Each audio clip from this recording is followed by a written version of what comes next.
Assalamu алейкум, урматтуу телекөрүүчүлөр. Абдылда менен ачык кеп программасы. Бул программа жаңы программа. Мындан ары Кудай буйрса чыгып турабыз. Бүгүн биз ачык кепке чакырганыбыз мурдагы 5-чакырылыштын мурдагы депутаты, мурдагы Кыргыз мамлекетинин акыйкатчысы Турсунбай Бакир уулу Ажыны чакырдык. Салам алейкум, куш келипсиз. Алейкум ассалам. Урматтуу Турсунбай аке, бүгүн биз сизди биринчи жолу чакырып, биринчи жолу баштап атабыз. Биринчи ушул шоу кесүүнү Ажы менен баштайлык дедик, Орозонун күнүндө. Иштериңиз, бала чакаңыз жакшыбы, Орозоңуз кабыл болсун. Абдыке, сизге жана ушул телеканалга чоң рахмат. Анткени ушундай программанын бет ачарлыгына чакыруу мен үчүн чоң сыймык. Өзгөчө Украинада Зеленский деген сатирик президент болгондон кийин силердин баары абайлап калышты. Ошон үчүн мен да кичине толкунданып, мында мен үчүн да азыр табышмак болду, келелеске салып беришти. Бирок сөзүңүз айткандай, ыйык орозо күндөрү ушул программанын бет ачар экен. Алла таала өзү колдоп кубаттап берсин. Кудай буйрса жакшылыктар болсун. Рахмат. Турсунбай аке, анда ачык сөзгө өтсөк, сизге суроо мындай. Азыр ушул коомдо болуп аткан мыйзамдагы ууру Азиз Баткаевдин кызыл килем менен чыгып кетиши, ошол кездеги бийликтин, ошол кездеги эле бийлик эмес, керек болсо ушу Кыргыз мамлекетинин бетине жабылган көө болду деген сөзгө кошуласызбы? Эң туура азыр баа бердиңиз. Ал өтө эле уяттуу, шерменде нерсе болуп кетти. Анткени Батукаевди мыйзамда урууну жасалма документтери менен чыгарышып, аны сиз айткандай кызыл килемине узатканын бизден жашырып, эл депутаттардан жашырышып, ойлошту окшойт, Кыргызстанда жалаң акмактар жашайт деп, эч ким билбей калат деп. Анан кийин эле биз билип калганда, чуу салганда эч ким жооп бере албады. Бирок уялганда да биз уялып кеттик. Кантип биз жогорку кеңеш билбей калдык, ушу астыбызда мыйзамда урууну, жалгыз түрмөдө мыйзамда урушуп эле да. Жалгыз мыйзамда урууну ушундай салтанаттуу түрдө узатып бергени, аны эч ким билбей калганы. Ойлошту окшойт, бул акчалуу эле биз узатып салабыз, эч ким билбей калат деп туруп. Бул чоң коррупциянын чогу десек, эң чокусу деп айтсак жаңылышпайбыз да. Мындай башка өлкөдө болгон жок. Ошондуктан биз ошол эле заматта парламент комиссия түзгөнбүз. Турсунбай аке, бул окуя 2013-жылы болгондо, андан бери ушундай дымы чыкпай жөн эле жатып эле, анан кийин эми козголуп, сурак берип, иш башталды да. Ушуга көз карашыңыз кандай? Ушул керек беле деген ойда? 2013-жылы биз 2 айга жакын иштеп, парламенттик комиссия, абил фракциядан 2 депутат эле. Ушу Бишкек болобу, Нарында отурган жери болобу, бар жок иликтеп, ким күнөөлүү экенин тасдыктап, далилдеп, 27 аткаминердин тизмесини президентке, өкмөткө, башкы прокурорго бергенбиз. Бирок өкүнүчтүүсү, ошодон баштап эле жана бул ишти жапкан аракет кылышты. Таң калганым, башкы прокурор чыгып алып турактабады. Манас мына сиздин коллегаларыңар, журналисттер көрсөтүп атат, эски документалдык кино немелерди, тасмаларды 2013-жылдагы жогорку кеңештин жыйынына. Жок, туура чыккан деп башкы прокурор айда сален айтып атпайбы? Биз комиссия далилдеп атабыз, күнөөлүү ушул адамдар. Болбосо кантип түрмөдөн чыгып кетет мыйзамда уруу? Жок. Бизде саясатчыларда ушундай адат бар да, бардыгын ушу үстүртөн эле айтып коюшат да. Эми ошондогу бир жуманын ичинде өлүп калат дегендер азыр кандай ойдо отурат, ким билет. Мына азыр өзүңүз айттыңыз, ошол кезде комиссиянын ичинде эле бардыгын далилдеп келдик деп. Сиз саясатчы катары, ошол кездеги парламенттен түзүлгөн комиссиянын мүчөсү катары дагы кимдер күнөөлүү болушу мүмкүн экенин ачык айта аласызбы? Ошол мезгилде биздин комиссия көйлө тоскоолдук болду. Анткени биз түшүндүк, эң жогору жактан бул жерде тапшырма келип атат, комиссия көп нерсени айтпагыла деп туруп. Ошондуктан мен биринчи кезекте жогору жакты мындай түшүнөбүз да. Мен жана ташка түрткөндөр, таксисттер, булар карапайым адамдарга киребиз да. Сиздер жогору жакталар. Жогору жакта мен парламентти түшүнөм, прокуратураны түшүнөм, сот түшүнөм, президентти түшүнөм, өкмөттү түшүнөм дегендей. Туура тастыкты. Ошол жогору жакты сиз мына азыр кече жакында кече тиги Шамил Атаканов камалды дегендей, Мин Ыздыргав дегендей, дагы кимдер күнөөлүү болушу мүмкүн, аттарын атай аласызбы? Сиз комиссиянын ичинде бар элеңиз. Эми туура бул жерде суроо берип атасыз. Биз саясатчылар көнүп калыппыз ушундай дегени. Жогорку кеңештен жогору бир гана президент болушу мүмкүн. Формалдуу түрдө. Ошондуктан биз түшүнүп аттык, Ак үйдөн түз буйрук келип атты. Ушу албетте президент тарабынан тоскоолдук түзүү боюнча. Анан биз комиссия чакырып атканда да көп адамдар ушул президентке ишенип айта албайт да чындыкты. Анткени анда президенттин кол тийбестиги бар эле. Силер азыр комиссия эмне деп дабдарып атасыңар, мен крышам бар деген сөздөй болуп атты да. Ошого карабастан комиссия көп эмгекти жасап, биз ачыкка ушул сиз айткандай биринчи вице-премьер-министр Шамил Атахановго чейин чыгардык ал жакта. Түз ушул куратор ошол болгон экен өкмөттөн. Мындан жогору ал жакта жок эле өкмөттөн. Премьер-министр шылтап салды. Бул Шамил Атаханов вице-премьер куратор болуп атат деп. Анан кийин биз министрлерге өттүк. Албетте биринчи кезекте саламаттык сактоо министри боюнча. Мен өзү туңгуч аккачы болуп иштеп атканымда, Абике, билем да, что мурда жасалма рентген менен туберкулез менен оорутуп өлүп атат деп, же башка ооруларды рак менен оорутат деп көбүн чыгарып салышкан акчага. Ошол нерсе токтоп калган эле. Бирок ошол эле кезде булар ошону кайра жаратып атпайбы? Эч ким буну билбейт, текшербейт деп туруп, Батукаевга жасалма документ жасап атпайбы? Сиз айткандай, бир жума эмес, 3 күндөн кийин өлүп калат деп. Анан ушулардын баарын биз комиссия далилдеп туруп, СИЗОго чейин бардык, жаткан больницага чейин бардык. Больницада жалгыз жатпаптыр да өлөм деген мыйзамда уру. Орус аялы бар экен, орус аял жанаша жатыптыр да булар. Спальный комната экен да, гостиница экен да, ооруканада. Анан тышкары жаткан бул Молдаванкада болот камерасы, же болосо нарында болобу, король жашап аткан шарт түзүлгөн да. Биз экөөбүз бүгүнкү күндө да биз дастарханды жайылбайбыз экөөбүз, аракет кылсак да, кышында тем более. Анан албетте ушул нерсе бар тастыктандан кийин жогорку кеңеште биз аракет кылдык, элге жеткизе алдык. Силер аркылуу жеткизүүгө аракет кылдык. Но бийликте унчукпу позициясына өтүп алышты.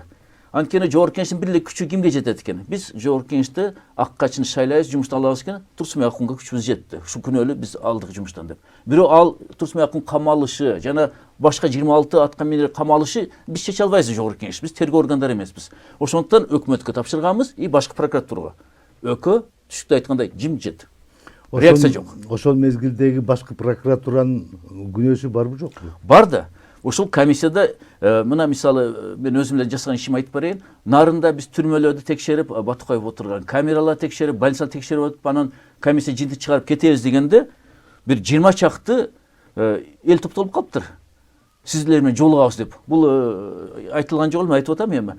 Кимсиңер десек, биз Нарын областындагы правоохранительный органдардын ветерандарыбыз дейт. То есть күч структураларынын ардагерлери экен. Алар эмнеге чогулат? Ошо да мен да кызык болуп калдым. Кандай бизге текшеси бар? Биз Батукаев боюнча келдиксек, именно ошол үчүн сиз менен жол айыл деп аткалы дейт. Эмне болду десек, атайын прокурор бар, башкы прокуратура системасында ал түрмөлөрдү көзөмөлдөйт.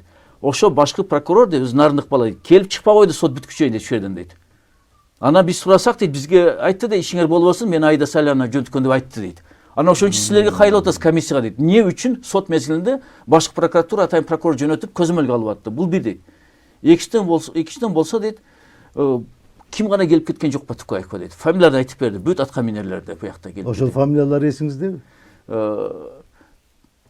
Прокуратурадан эми азыр Бирде мындай ачык сөз болуп атканда ачык эле айтышалы деп атам да. Жашыра турган эчтеке деле болгон жок да. Мен кызматтары эсимде, фамилияларды 6 жыл өтүп кетти. Фамилияларды мен тайтылы, өзүмө текшерген барган караганда ушул спецпрокурор фамилиясын билбей атам, азыр унутуп калып атам. Жалгыз эле спецпрокурор болгон. Анан сот системасынан көзөмөлдөп келишкендер болгон экен. Жана түрмөдө болду да сот. Ушу жакшы өтсүн, айткандай өтсүн деп туруп сот текшергенде келген экен. Аккачы жардамчылар менен келген экен. И министрлер келген корккон экен. Но ошолор же колунда иштеп аткан заводделди ошолор жөнөтүп турган экен да. Аны бар ветерандар айтып атат да. Анан ошондон кийин биз комиссия келип алар фактыларды айттык. Анан чакырдык атайын прокурорду комиссияга.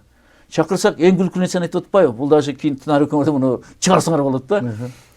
Мен дейт Бишкектен Нарынга дарланганы бардым деп атпайбы атайын прокурор? Ошо мезгилде. Батукаевда сот болуп атканда. Бишкектен дарланганы Нарынга. Ооба. Анан эске ошо бизде күндүк комиссияны мен суроо бердим. Кечирип коюңуз дедим, жаш экенсиз дедим, прокурор дедим.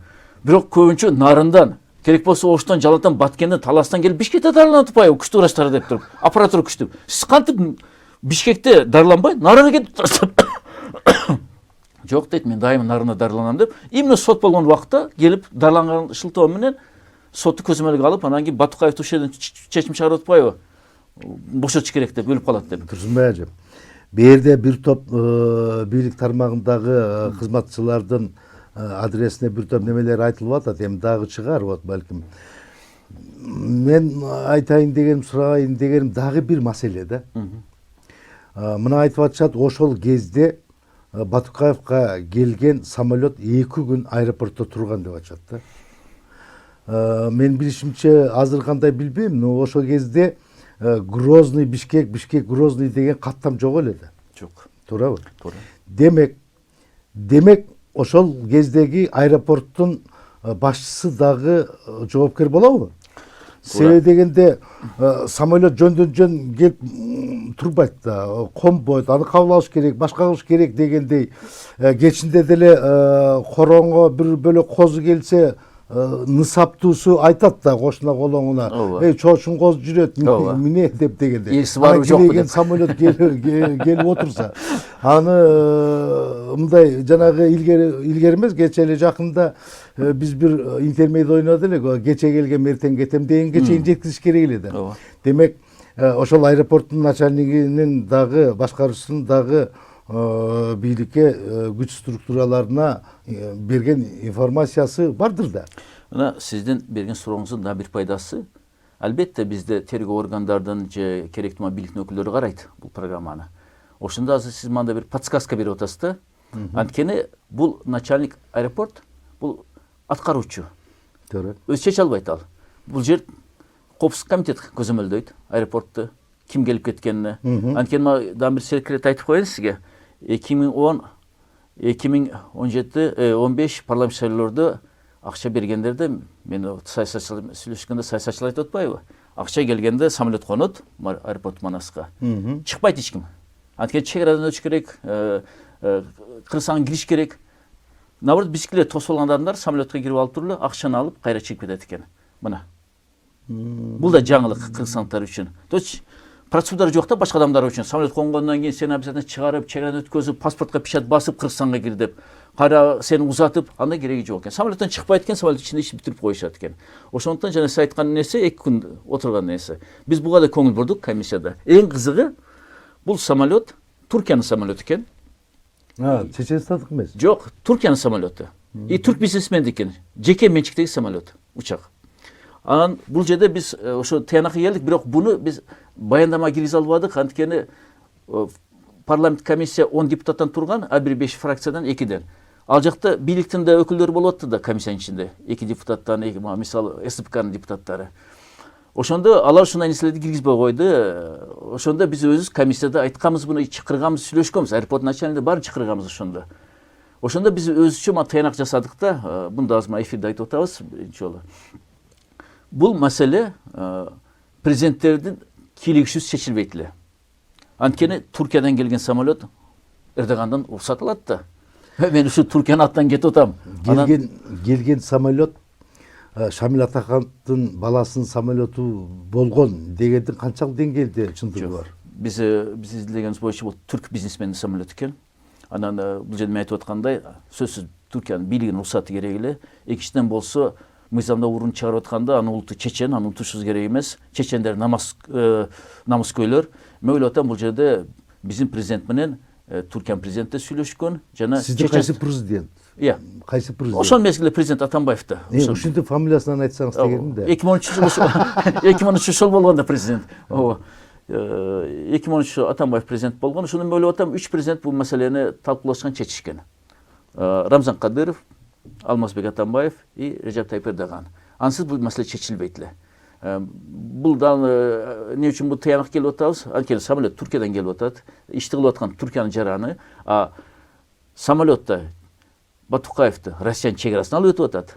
Россиянын бийлиги уруксат бербесе, мындай жеке самолет кирбейт да. Бизге да азыр эч ким учуп кире албайт. Эсиңиздеби, жана Туркияда Россиянын самолетуну уруп салган, атып салышкан.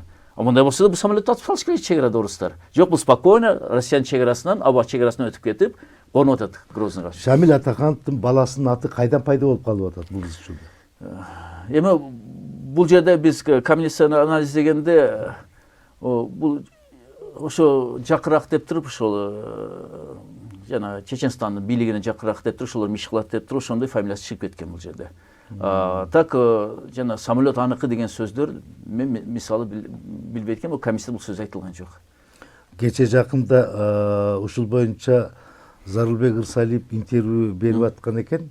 Ошол интервьюсунда айтып атат да, сот чечим өкүм чыгаргандан кийин, чечим кабыл алгандан кийин 7 күндөн кийин чыгыш керек эле. Эми киши мыйзамды түшүнгөн киши катары айтып атат деп түшүндүм. Ошол кезде түрмөлөрдүн башчысы ошол эле да. Анан бирок жок, бүгүн чыгаргыла, азыр чыгаргыла деп команда берди деп атат. Журналист сурап атат, ким айтты, ким берди десе, ал айтып атат, врачтар дейт. Мындай да Турсунбек, мыйзамды жакшы түшүнгөн адам ага ишенбейт да. Албетте. Врачтар деген заключениесин дегенесин коюп, заключениесин чыгарып берди, болду. Анын ар жагына сот качан чыгарат, кантип чыгарат, канчалып чыгарат, паспорт качан берилет демеде турганга. Ага ошонун бардыгын эле врачтар бийлеп отурбаса керек. Айтайын дегеним, Ырсалиев эмне ким главный командующий айта албай атабы, жашырып атабы? Сурооңуз жакшы. Биз врачтарды бар лаборантка чейин комиссияда сураганбыз. Калтырап титиреп, алар чындыкты айта алышпады. Министр да ошол мезгилде азырма абакка алынган министр да айга чейин жооп бере албады. Мен жана айтып аткандай, президентте кол тийбестик барды, ошого ишенип эле көбү жооп берип айтты. Бирок биз комиссияда тыянакка келгенбиз. Врачтардын күнөөсү бар деп туруп. Ошон үчүн биз да врачтарды ошо министр баш болуп туруп кошконбуз. Ошол жазаланыш керек деп туруп. Жогорку кеңеште комиссия доклад кылып атканда да алар баары чакырылган жогорку кеңеште отурушкан. Жогорку кеңеште депутаттар сураса жооп бере алышпады да. Бул жерде сиз айткан нерсе эми, бул жерде врачтар эч качан күч структураларга буйрук бере албайт, сен чыгаргын деп туруп. Алардын иши ушу оорукчан экен, ушу даражада оор экен деп туруп, биринчи стадия, экинчи стадия, үчүнчү, төртүнчү стадия жазып коюш керек болду. Рекомендация бул жерде, кайча дарыланыш керек деп. Врачтардын заключениясы боюнча бизде Кыргызстанда атайын абаккана бар, бул 47-чи, мына 4-чү гор больницанын жанында. Ошол жерге жөнөтүлүш керек эле, ошол жерден дарыланыш керек эле. Бирок бир жерде да, бир документте да, бир мыйзамда нерсе жок. Ушу өлүп аткан, өлөйүн деген мыйзамда урууну чыгарып, тез самолетке учуруп, Грозно жөнөтүп бериш деген нерсе жок. Же башка өлкөгө жөнөтүп бериш деген нерсе жок. Эми ошол Рысалиев жана башка айта албаган адамды качан айта алышат? Мына азыр эң жакшы болду. Сиз башында биринчи суроо бердиңиз, мен жооп бере албай калыпмын. Тура турабыз. Тура. 6 жыл өтсө да, аларды жазалоо эң туура нерсе, бул кийинкилерге сабак болот, азыркыларга сабак болот. Ошол үчүн бул жерде суракка алынгандан кийин Шамил Атаханов да аз билет, мени уже Атамбаев коргой албайт, министр да билет Сагынбаев, Атамбаев мени коргой албайт, кол тийбестик алып салган, өзү камалып калышы мүмкүн деп туруп. Ошондо чындык эми айтылат. Ошон үчүн эң туура иш 6 жыл өтсө да камап суракка алып туруп, алардын баарын жазалоо, 27 аткаминерет. Бирок 27-те биз комиссия чыгарганбыз. Сен жана суроо тактап атпайсызбы, үстүндө кем? Үстүдө айтылат. Анткени жан ширин. Эмне үчүн мен камалышым керек? Эмне үчүн бул азы өткөндө мен 2013-жылы мен сатап калыптырмын, мени камалып апмын. Бирок сакталбай атат. Эмне үчүн жашырышым керек деп айтып салат азыр.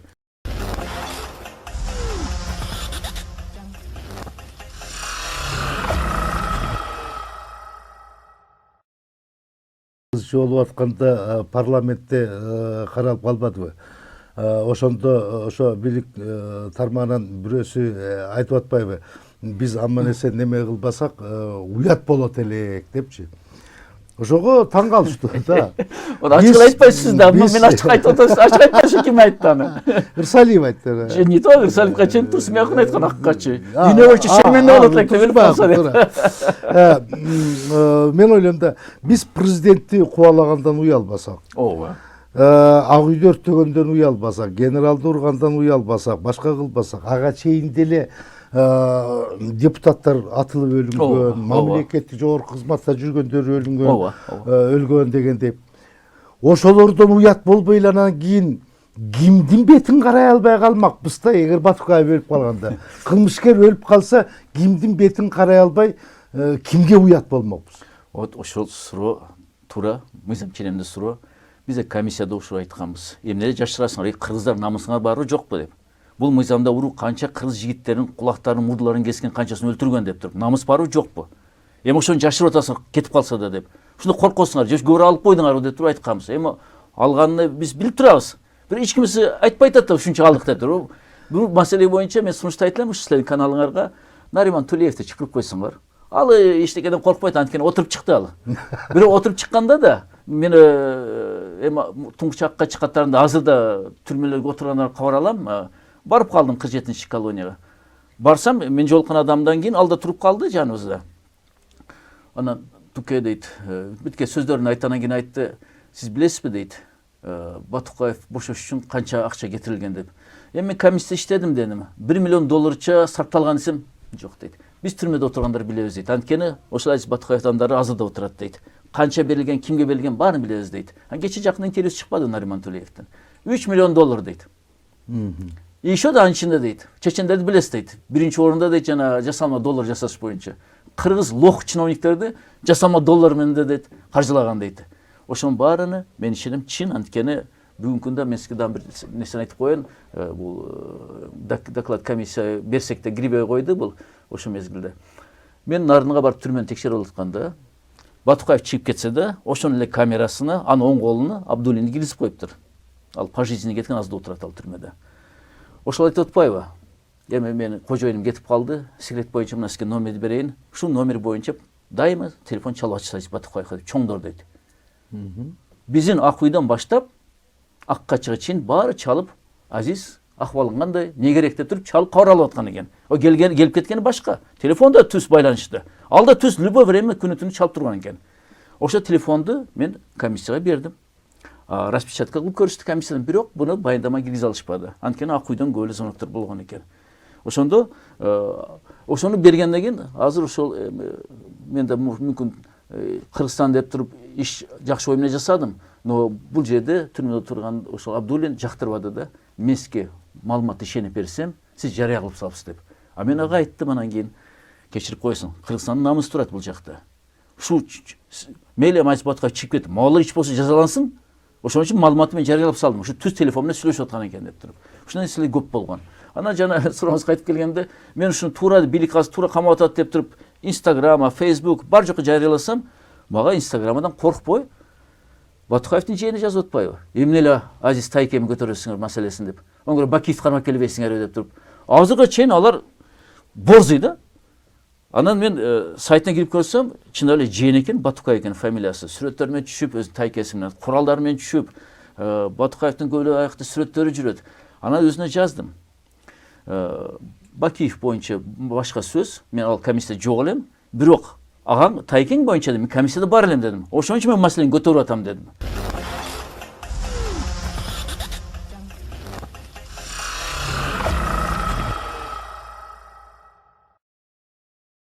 Турсунбай аке, бизде убакыт ченемдүү, ошон үчүн мындай бир башка немеге бурсакпы деп атам. Мунун эч кандай саясатка тиешеси жок. Бирок коомчулукта дайыма кеп болуп калып жүргөн маселе. Ушу айтылып эле келет, ушу Турсунбай Бакир уулу ажырашыптыр, Турсунбай Бакир уулу үйлөнүптүр деп. Дей канчанчысы менен жашап атат? Мен билем, бул суроолорду өтө эле кызыктуу болуп атат көпчүлүгүнө. Бирок бул жерде мен дайыма айтам. Мен эркекмин биринчиден. Экинчиден болсо, алхамдулилла, мусулманмын. Эгерде мен бир эркек жөнөкөй мусулман болбосом, анда мен башкаларга окшоп, саясатчылардын көбүнү билебиз да, саясатчы эмес, кичине акчасы барлар кыргыздарды билебиз да. Ошон үчүн ал сойканалар көп да Кыргызстанда. Көчөдө турушуп атпайбы кыздар, бизди ким сатып алат деп туруп. Мен да ошолор жолунда күнүнө акчам жетет эле кыздарды алмаштырганы. Но мен акыреттен корком. Акырет күнү, биз зина деген эң чоң күнү. Кечирилиш да кыйын муну. Кантип жооп берем мен? Ошондуктан Кудайга шүкүр деп шарияттан чыккан жокмун. 4 аялдан ашкан жокмун. Кээбирки мени жеке турмушка кызыккандар 8-10 чейин жеткизип атпайбы? Тоба кылдым дедим. Мен мусулман болсом, кантип 8 аял менен жашайм? Бир пайгамбар Мухаммад саллаллаху алейхи вассаламга уруксат берилген 11 аял менен жашаган. Но калгандарыбыз баары 4 чектелип калган. Ошондуктан эч качан 4 аялдан ашкан жок меники. Азыр болсо экөө менен жашап атам. Анткени байбичем 3 жыл мурда рактан өтүп кетти.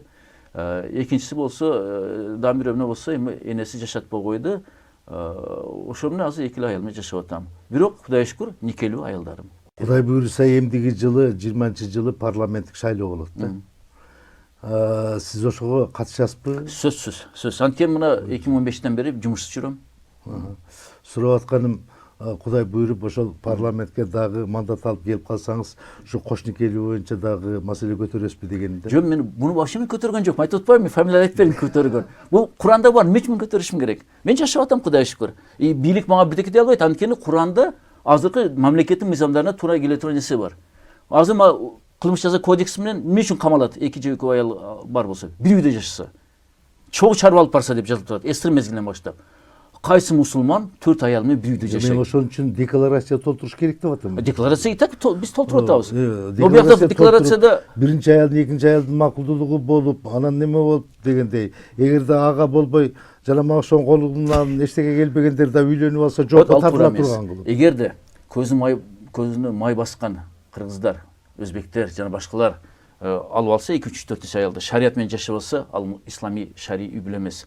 Ал просто акча көптүгүнөн көптүп, мал мага жакты, актриса же болсо мал мага жакты, сулуу кыз экен деп үйлөнгөн мусулманча эмес бул. Мусулманчылык менен жашоо. Өз милдетин аткарыш керек. Биринчи аялдан жаштырыш керек эмес. Эмне үчүн мен экинчи аялды алып алып туруп, же үчүнчү аялды алып алып туруп, биринчи аялдан жаштырышым керек? Уруу катары мен кылмыш жасапмынбы? Жок, Алла Таала өзү өкүмдү уруксат берип атат. Пайгамбар ушундай жашаган, бул сүннөт. Анан келе мен билем кимди айтып атасыз. Көйлө байлардын 2-3, 4, 10-чу аялдары бар. Акча барлы ала берет экен да, азыр муктаж аялдар көп да. Ошол туура эмес. Бул исламга эч кандай тиешеси жок. Бул жөн эле жана батышта айткандай свободная любовь. Мен кааладым буга үйлөнүп, кааладым буга үйлөнүп. Жоопкерчилик жок. Исламда жоопкерчилик бар. Биринчи кезекте балдардын жоопкерчилиги бар. Көрүткөн балдарың. Экинчиден болсо аманат катарында аялды алып атасың. Нике кыйгандан кийин мусулманча жашайм десең, аялың сага аманат, акырет күнү жооп бересиң. Эгерде аялың жаман карасаң, тозок кетип калышы мүмкүн. Абеке. Ошо тушоо кесүүбүзгө чакырууга кабыл алып келип бергениңизге рахмат. Убакыт ченемдүү болуп атат. Мен да бир суроо берип алайын. Мына азыр бар жерде дүңгүрөгөн бул Украина президенти Зеленский. О, силердин коллегаңар эле, сатирик эле, юморист эле. Эл жакшы көрөм. Биле Украина эмес, Россия бүт баары жакшы көрчү элек аны. Мына президент болуп калды. Анан шайлоо жөнүндө өзүңүз менден сурап калдыңыз. Менде ушул бир суроом пайда болуп атат да. Эми эң абройлуу, барктуу сиз жана Тынарды мен сыйлайм азыр өкөңөрдү. Өкөңөрдү бириңер президент шайлоого барасыңар кийинкисинде. Анткени эл силерди сүйөт. Азыр рейтинг жүргүзсө, саясатчылар силерди. Силер саясатчылардын алдына өтүп кетесиңер. Мен эми президенттикке барбайм, бул айдан ачык нерсе. Ойлонуп көрбөйсүзбү? Анда мен бир сунушум анда. Дан убактыңыз бар ойлонгону президент шайлоо боюнча. Ага чейин парламент шайлоо эмки жылы. Биздин эрк партиясынын тизмеси менен кетпейсизби? Мен үчүн сыймый эле, эгерде мен менен кошо шайлоого чыксаңыз. Мен үчүн сыймый эле. Кудай буйруса, келе берсин. Эм үчүн болбосун. Эл угуп атат. Сөздөрүңүз укту. Мына мен үчүн болбосун деп Абдикке инем айтты. Кудай буйруса чогуу чыгабыз шайлоого. Мына кол алыштык. Рахмат, аманчылык болсун. Келип бергениңизге рахмат, орозоңуз кабыл болсун. Урматтуу телекөрүүчүлөр, ушун менен биздин Абдулда менен ачык сөз программабыз аягы соңуна чыгып баратат. Кийинки жолугушканга чейин.